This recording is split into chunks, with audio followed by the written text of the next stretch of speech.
Hi friends, வாங்க வீடியோக்குள்ளே போகலாம். இன்றைக்கி நீங்கள் இந்த வீடியோவில் என்ன பார்க்க போகிறீங்க அப்படின்னா, ரேண்டமாக ஒரு குக்கிங்கான ஒரு மோட்டிவேஷனல் ஸ்டோரி மாதிரி பார்ப்போமா. ஃபஸ்ட் நீங்கள் பார்க்குறது எங்கள் வீட்டு ஸ்டைலில் கார சட்னி எப்படி பண்ணுவோம் அப்படின்றத சும்மா சொல்கிறேன். அதுக்கு தேவை 15 பல் பூண்டு, 15 பட்டை மிளகா, 2 சாப் பண்ண தக்காளி எடுத்துக்கோங்க. அதுக்கப்புறம் ஸ்டவ் ஆன் பண்ணி பேன் வச்சுக்கோங்க. பேனில் எண்ணெய் சூடானதும் ஃபஸ்ட்டு பூண்டை போட்டு ஓரளவு நல்லா பொன்னிறமாக வர மாதிரி நல்லா வதக்கிக்கோங்க. அது வதங்கட்டும். அதுக்குள்ளே ஒரு சின்ன ஸ்டோரி மாதிரி பார்ப்போமா.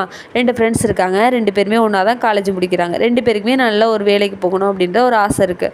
ஒருத்தர் என்ன பண்ணுறாரு, அதுக்காக ரெஸ்யூம் ப்ரிப்பேர் பண்ணி அதை வெப்சைட்டில் அப்லோட் பண்ணுறது, இன்டர்வியூக்கு ப்ரிப்பேர் பண்ணுறது, இந்த மாதிரிலாம் பண்ணி இன்டர்வியூ அட்டன் பண்ணும்போது அவர் பிளேஸ்மெண்ட் ஆகுறாரு, அந்த வேலைக்கு போகிறாரு. இன்னொருத்தர் என்ன பண்ணுறாங்கன்னா, அதுக்கான எந்த முயற்சியுமே பண்ணாமல் அவங்க லேசினஸாக இருக்கும்போது அவங்களுக்கு எந்த வேலையுமே கிடைக்கல. இவங்க லைஃப்பில் சக்ஸஸ் ஆகிட்டே போகிறாங்க, இவங்க கீழே இருந்துகிட்டே இருக்காங்க. காரணம் என்ன அப்படின்னா, இவங்க லைஃப்பில் முன்னேறத்துக்காக அவங்களோட நேரத்தை செலவிடுறாங்க. அவங்களோட கடின முயற்சி, கடின உழைப்பை போடும்போது அதில் சக்ஸஸ் ஆகுறாங்க.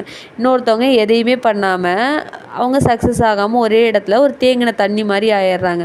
எப்போதுமே லைஃப்பில் யாராக இருந்தாலும் சக்ஸஸ் ஆகிறதுக்கு சக்ஸஸ் ஆகிறோமோ இல்லை ஃபெயிலியர் ஆகிறோமோ அதெல்லாம் செகண்ட். ஆனால் நீங்கள் முயற்சி பண்ணிக்கிட்டே இருக்கும்போது உங்கள் லைஃப்பில் நீங்கள் அடுத்தடுத்த கடத்துக்கு போய்கிட்டே இருப்பீங்க.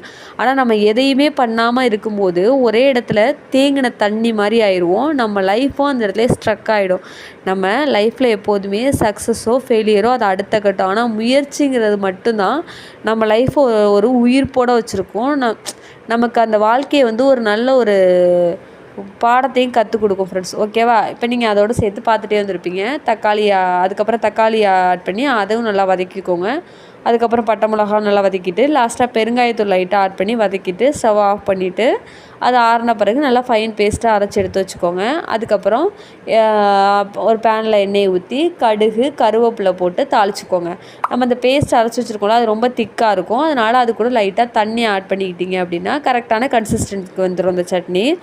இது நீங்கள் ஒரு 1 வீக் வரைக்கும் ஸ்டோர் பண்ணி கூட வச்சுக்கலாம், உங்களுக்கு கெட்டு போகாது. ஏன்னா அதில் நல்லா வதக்கிடுறோம், திரும்பவும் கொதிக்க வைக்கிறோம். அப்படிங்கிறதுனால அந்த சட்னி உங்களுக்கு 1 வீக் வரைக்கும் இருக்கும். இது இட்லி, தோசை எல்லாத்துக்குமே சூப்பராக இருக்கும் ஃப்ரெண்ட்ஸ். ட்ரை பண்ணி பார்த்துட்டு எப்படி இருக்குன்னு சொல்லுங்கள். ஓகேவா. நெக்ஸ்ட் நம்ம என்ன பார்க்க போகிறோம் அப்படின்னா, நெஞ்செலும்பு சூப் வைக்கிறதுக்கு என்னென்ன தேவை அப்படின்றதான். அதுக்கு பூண்டு எடுத்துக்கோங்க.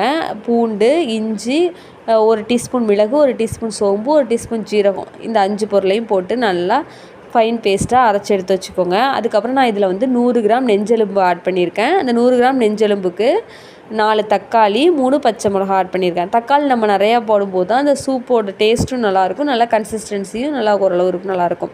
அதுக்கப்புறம் நம்ம அரைச்சி வச்சுருக்கோம்ல இஞ்சி பூண்டு பேஸ்ட்டு, அதையும் ஆட் பண்ணிக்கிட்டு நான் இந்த 100 கிராம் நெஞ்செலும்புக்கு எவ்வளோ தண்ணி ஆட் பண்ணுறேன் அப்படிங்கன்னா 3 கிளாஸ் தண்ணி ஆட் பண்ணுறேன் ஃப்ரெண்ட்ஸ். 3 கிளாஸ் தண்ணி ஆட் பண்ணிவிட்டு அது கூட கொஞ்சமாக மஞ்சத்தூள் போடுறேன். ஒரு டீஸ்பூன் மஞ்சத்தூள் போட்டுட்டு அதுக்கப்புறம் என்னென்னா உங்களுக்கு தேவையான அளவு உப்பு ஆட் பண்ணிக்கோங்க. உப்பு தேவையான அளவு ஆட் பண்ண பிறகு குக்கர் மூடி விசில் போட்டு வச்சுருங்க. இது 7லேருந்து 8 விசில் வரணும் ஃப்ரெண்ட்ஸ். ஏன்னா 7லேருந்து 8 விசில் வரும்போது தான் உங்களுக்கு நெஞ்செலும்பும் நல்லா வெந்திருக்கும். அந்த தக்காளி நல்லா குழஞ்சி உங்களுக்கு அந்த சூப் நல்ல ஒரு கன்சிஸ்டன்சிக்கு வந்திருக்கும். அதெல்லாம் முடிஞ்ச பிறகு அதுக்கப்புறம் என்ன, அதுக்கு தாளிப்புக்கு ஒரு பிரியாணி இலை, கொஞ்சோண்டு பட்டை, கொஞ்சமாக கருவேப்பிலை போட்டு நல்லா தாளித்து கொட்டிட்டீங்க அப்படின்னா அந்த சூப்பும் நல்லா ஒரு வாசமாக இருக்கும், உங்களுக்கு டேஸ்ட்டும் நல்லாயிருக்கும். லாஸ்ட்டாக கொஞ்சோண்டு கொத்தமல்லி தலையும் தூவி இறக்கிட்டீங்க அப்படின்னா இந்த சூப்பை நீங்கள் வெறுசாகவும் குடிக்கலாம், சாதத்துலேயும் போட்டு சாப்பிடலாம். Thank you for my watching video. Please subscribe, like and share.